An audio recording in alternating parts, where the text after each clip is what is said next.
Welcome to another episode of TNT Live, where change gets human. It's Tanya and Tiffany here. Good morning or good afternoon, wherever you are. So we believe that change isn't a step-by-step process. It's a human experience. And each episode, we will dig into what it really takes to help people, teams, and organizations feel ready for change. So welcome to our second episode of TNT Live, where change gets human. I'm Tanya Nordstrom, founder of Northern Edge Advisory, and with me today is Tiffany Connauton from BDI-The People Company. In our first session, we introduced the 4 change styles: the stabilizer, the accelerator, the calibrator, and the challenger. And as we continue talking about these styles afterwards, one of them stayed with us. Not because we were seeing it everywhere, but because we kept noticing its absence. This one is the challenger. So people could often identify the stabilizers around them. They knew that they created safety and consistency. They recognized the accelerators who brought energy and momentum, and the calibrators who read the room and knew when to push or pause. But when we got to the challenger, there was often a different response. Sometimes there was a pause. People struggled to identify who that person was. And sometimes the challenger was only described through labels like difficult, negative, disruptive, or not a team player. And so that led us to question what today's conversation is all about. Is the challenger actually missing, or have they learned that challenging is not welcome here? Because the challenger may still be sitting in the room. They may still see the risks, they may still see the gaps, and they still see the questions no one else is naming. They may simply have learned to keep those thoughts to themselves. And that's where our conversation about change styles is going today, to quietly look at the conversation about belonging. So Tiffany, before we get into why the challenger may disappear, can you ground us in who the challenger is and what they bring at their best? Absolutely. Thank you, Tanya. It's such an important conversation. And I think that it was really interesting that as we continue to do our kind of like sneak peek, break the block sessions and the Change Ready program in groups of, smaller individuals, as well as business leaders, and then even into, some of the CEOs, we found that this identity was missing in all of these rooms. And you and I talked in depth about it. The challenger arguably could be considered the most valuable of the group, and you need them all in every change. But the challenger's superpower is that they're willing to say the thing that everyone else is thinking but won't say out loud. They ask the questions that haven't been asked, whether they're uncomfortable or not. They notice that there's an assumption that nobody is tested and they're asking for it to be tested. They are sizing up risks that are, kind of outside the purview of the team. And they're talking about impact that nobody's thought through yet. These are some of your most engaged employees because they actually care about the impact of whatever change it is that we're talking about. And I think that, challenging a change is not the same as opposing a change. And those are two very different conversations. And the challenger often gets labeled, like you said, with some of those really negative names because people assume that they're opposing as opposed to actually trying to improve the change. Sometimes when the challenger is pushing back, it comes across because it feels like they don't want the change to work.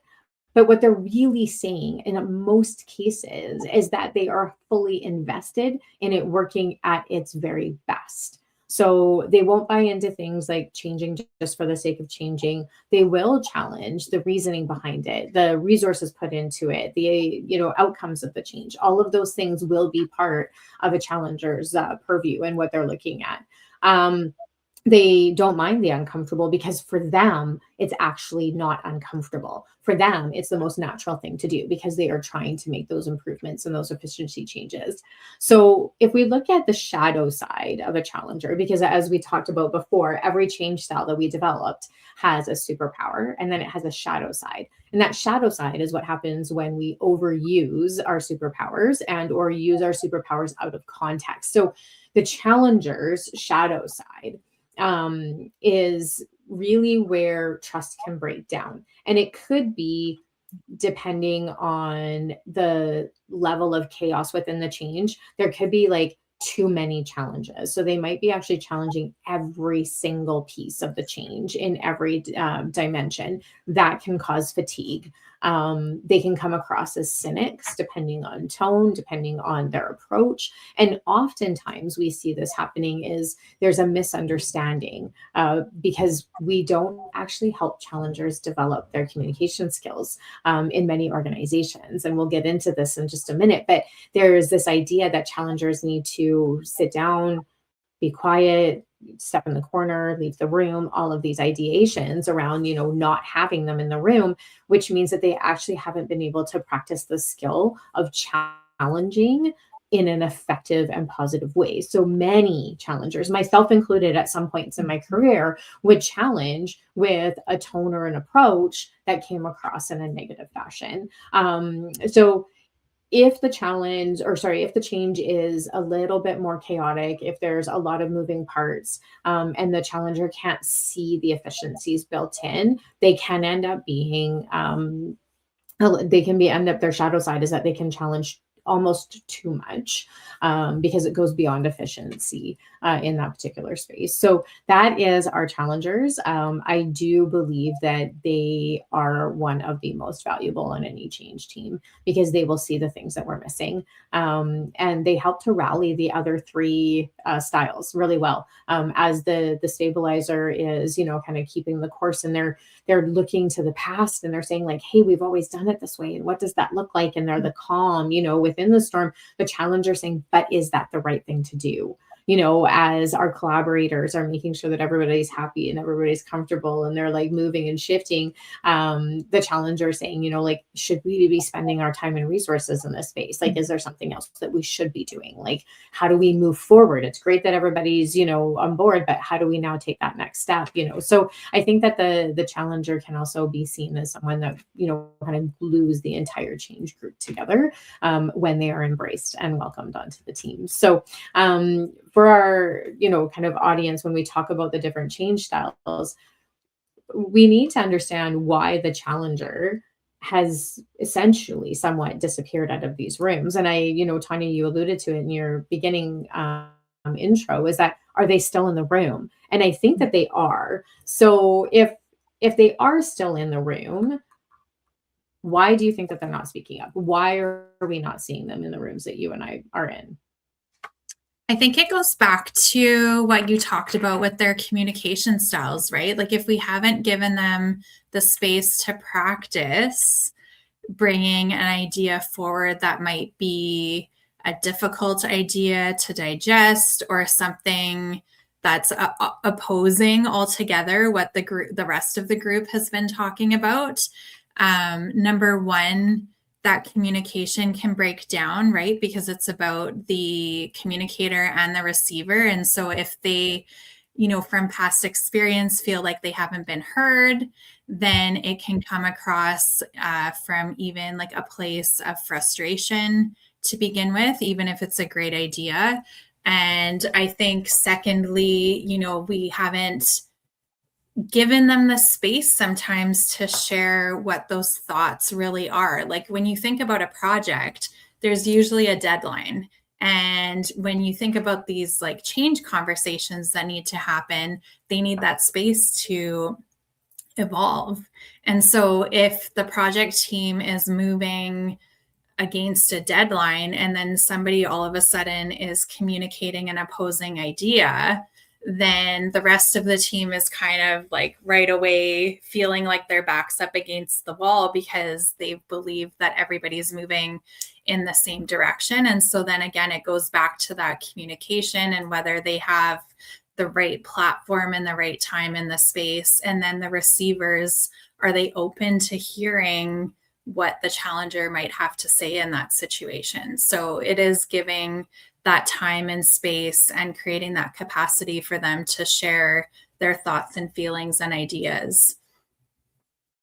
What are your And I thoughts think you around just raised, yeah, you raised a really good point there because I mean, we talk about the timelines on, projects and change projects all the time.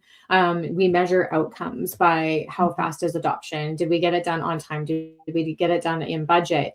But how often have you worked on change projects? I mean, myself, I think I've only ever worked on one change project where the quality of the change, where the quality of the experience and the journey was actually part of the metric. So if we think about what a challenger brings to the table as far as value, and that's making sure that it's efficient, making sure it's the best change for the organization, making sure that whatever that change is adopted well, and with certain reasonable expectations that it's going to have a positive outcome for the organization.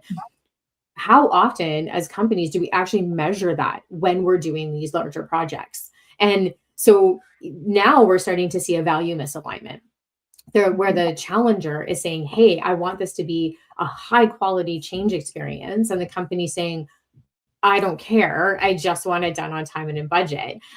So that's another point to, not only have we not allowed them to practice their skills and be in the room, but also the way that we measure, the way that we actually value these projects, tends to leave what they bring to the table off the table in a lot of cases. Absolutely.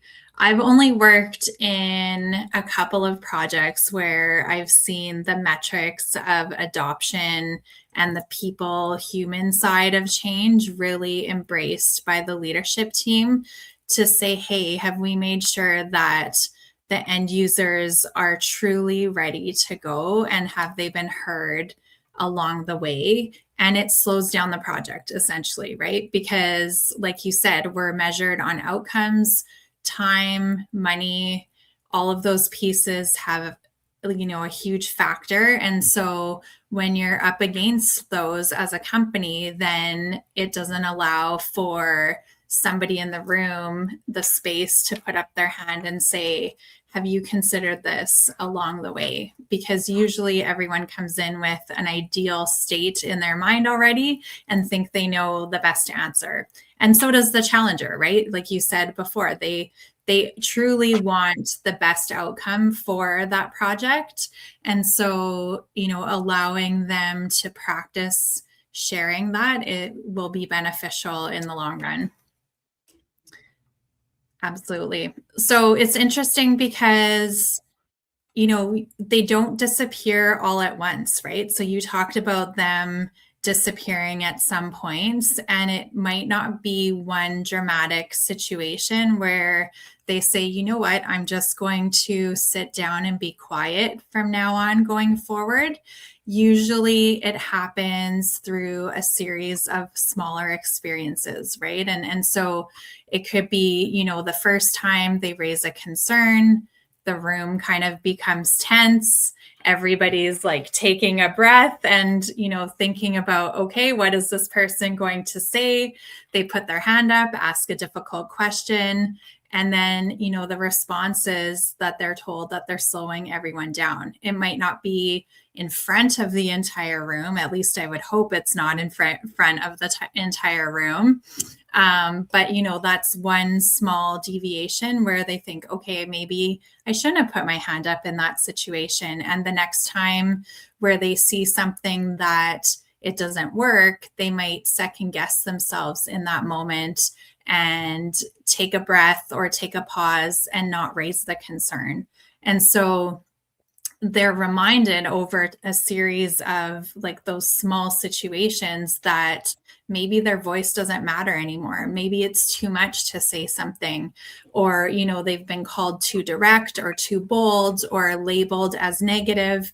And so as they watch their questions get dismissed over time, and then, they genuinely question themselves. I know I've been in that situation many times where I've gone to put my hand up and then second guessed myself and put my hand down.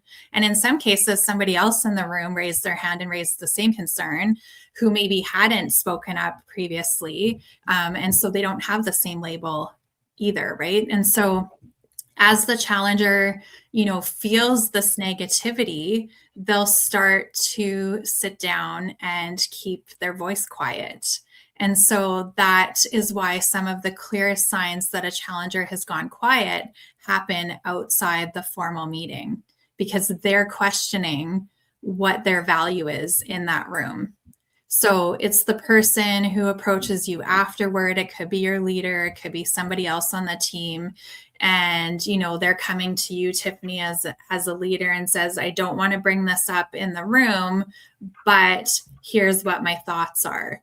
And so as a leader, I would personally say, tell me more about that. Have I done that all the time in my own leadership experience? No, because again, you're up against the wall with budget, timelines, and other situations. But hindsight being 2020, that's the approach that I would take today. And so it's really about that concern that appears in that private message rather than the group discussion. It could be that employee who says, I knew this was going to happen after the risk becomes real. It's the conversations happening in the hallway outside of the boardroom or over coffee with trusted colleagues. And when that starts happening, the issue is no longer whether the organization has challengers. The issue is whether the organization has created the conditions for them to be heard. So what signs have you seen that tell people that they have not that they've stopped having concerns, that they've simply stopped believing it's safe or worthwhile to raise them?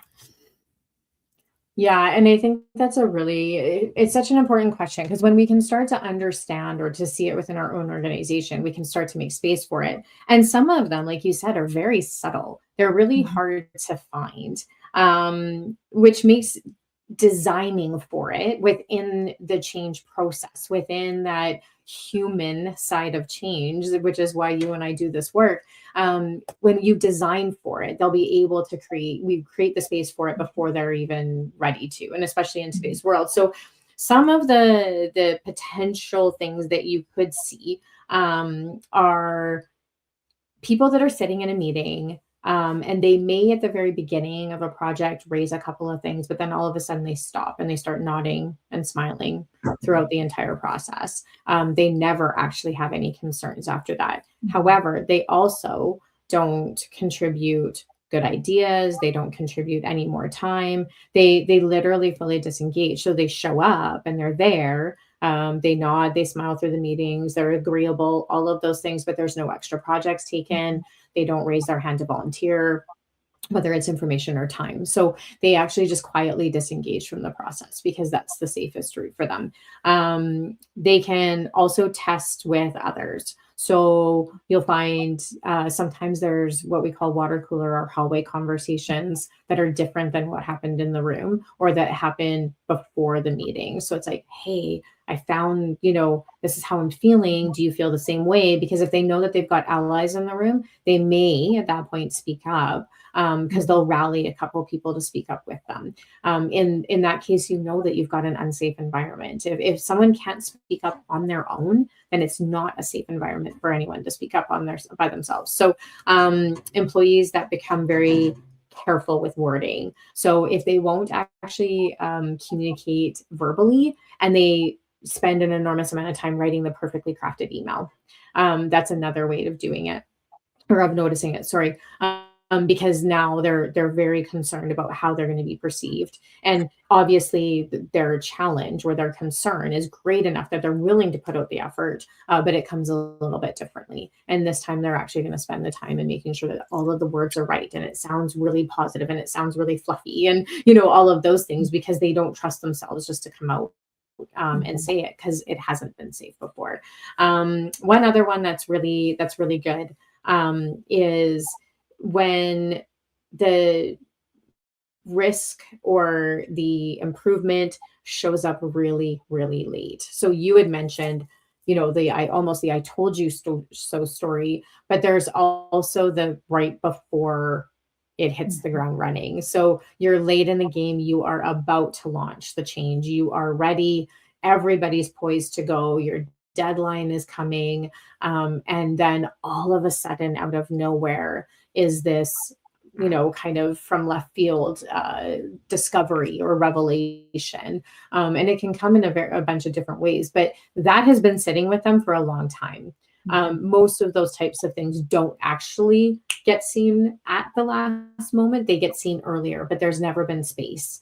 And they've been waiting and they've been building up their courage and they've been putting in the energy and they're, well, maybe I shouldn't say something. Well, maybe I should. And there's this internal dialogue. And at the end of the day, they realize that their value system will not allow them not to say something. So they'll say it, but it's at the very last minute. And typically at that point, like there's really not a lot that can be done without a full stop to the project and a backpedal to redo. So all of those things are very negative when it comes to how they impact a change or an organization going through change. There's no positive by leaving them out of the equation. When we talk about, kind of that experience, what does the organization lose when leaders mistake that lack of questioning, that lack of challenge in the meetings for readiness? Like, what have you seen going through where leaders like, oh yeah, we're doing good, the meetings went all good, people are on board, they're all nodding their heads and smiling, and they jump in without intentionally crafting space for challenging questions, without like literally leading the team in that challenge by saying like, hey, who opposes? What are we missing? What gaps are there? What risks are we not seeing? I want everyone to come with one tomorrow. Like if we open the floor and intentionally design for it, it's a lot easier. But what have you seen happens? Like what do the organizations lose when the leaders don't do it that way? It's interesting because as you were talking about that, I was thinking about my own leadership journey. And, early on, I would say, as an inexperienced leader, which I think we all are for most of our careers, because hindsight's always 2020. But, like looking back at some of the change initiatives that I've led or the teams that I've led, at first you think, wow, like we must be getting everything right on the head of the nail without any questions happening. And so, but with that, I've learned that that's usually not the case, right? So you described the pre-meeting conversations that are going on. There's definitely post-meeting conversations. And so as a leader and as an organization, those are pieces that we really need to be mindful of is, watching for the informal meetings happening. And so for myself, if there was silence in the room, I often had other smaller meetings, either one-on-one meetings with folks or smaller scrums that were more focused with a certain team. And so I would try to dig in through those conversations where there was a more healthy, safe environment, I would say, and dig into how they were truly feeling. And even in some of those cases, people still weren't feeling safe enough to share. And so they would kind of brush it off and say, oh, everything's good. I don't have any feedback. And so they would sit back and watch. And that's okay too, right? But it's knowing in those situations where you need to lean in more and say, hey, I noticed you were quiet in today's meeting. Was there anything that you wanted to share with me? We have the time right now, or if you think of anything after, let's have a discussion. And so it's about, showing up and offering the space with those team members, either individually or in other safe settings, so that they know that they can come to you with any concerns or questions that they might have. And then I think the other piece too is showing some vulnerability as a leader. And so, that's one thing that I really tried to do and show up is really, be vulnerable and say, look, we don't have all the answers in this situation. I know that your combined experience equals, X number of years of experience. You're the ones who are using the system or are going to be working in the changes afterwards. And so how do you want it to look? And so really, truly leaning in and allowing them to have the space to share what their concerns are, and then helping them to remove those roadblocks. So that could be having conversations with vendors, it could be having conversations with peers at your level, but it's really intentionally having the conversations to remove those roadblocks, and then come back to the team and share what you've learned. And in some cases, it will go well and you'll be able to celebrate that a roadblock was removed. And in other cases, it won't go so well. And so you need to demonstrate how you're working with them to move things forward. And I think by creating those small spaces, it definitely doesn't happen overnight. It needs to happen with some intention and to move that forward. And it takes time to craft those in. So I think as an organization, supporting leaders to truly show up as leaders and help their teams understand what that space is so that they can bring those concerns forward is truly valuable.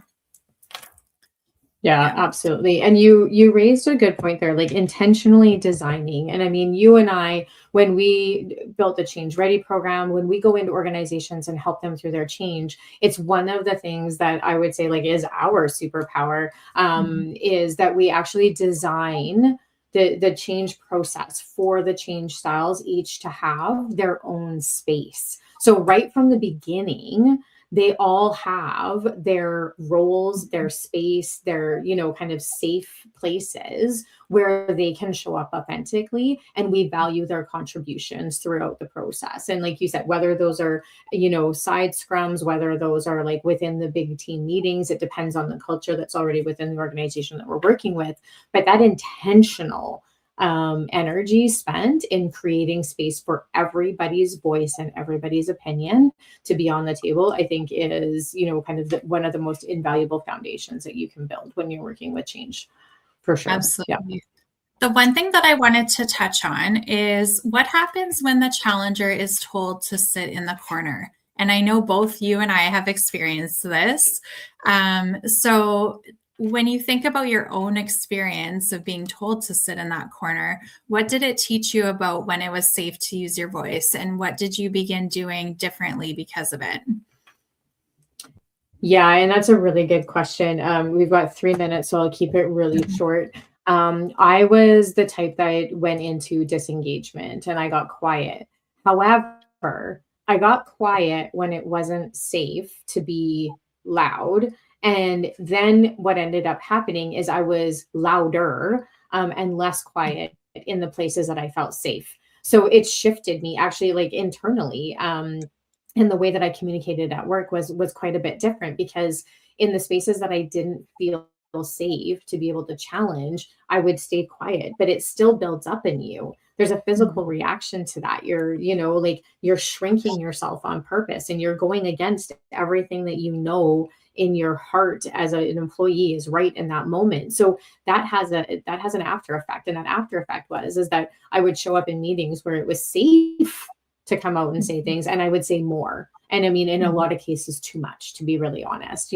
I was never mentored or guided or coached or any of those things around, how to challenge. We talked about that in the beginning. So for me, I shrunk myself, but then showed up not healthy ways in other areas where I felt like it was safe to do so. So it shifted me as an employee from a really high performer to a disengaged. And I never went down like the poor performer road. However, like I definitely wasn't that top performer that I was. How about you as we close out the session today? Yeah, I think similar experience, right? Like you almost you take in that resentment when you're having to be very quiet, and then you use that other space to be too much or too bold in some situations, and you overcompensate for the places where you weren't able to or allowed, quote unquote, to speak up. And so similar to you, you move from a space where you're a high performer, highly engaged. I know I moved into a very like disengaged place for a long time, which didn't align truly with my own values at the end of the day, right? So it really makes it difficult to show up and do a good job for yourself and your team after that. So, well, you know what? Absolutely. This was a super interesting conversation, and I feel like this touched the tip of the iceberg around, is the challenger in your organization truly missing, or have they learned to disappear? And so I will leave the audience with that question, and we would love to hear your feedback or comments and thoughts on this situation. Maybe you have your own personal stories to share with us as well, but really this was just a taste to get the conversation going. Absolutely.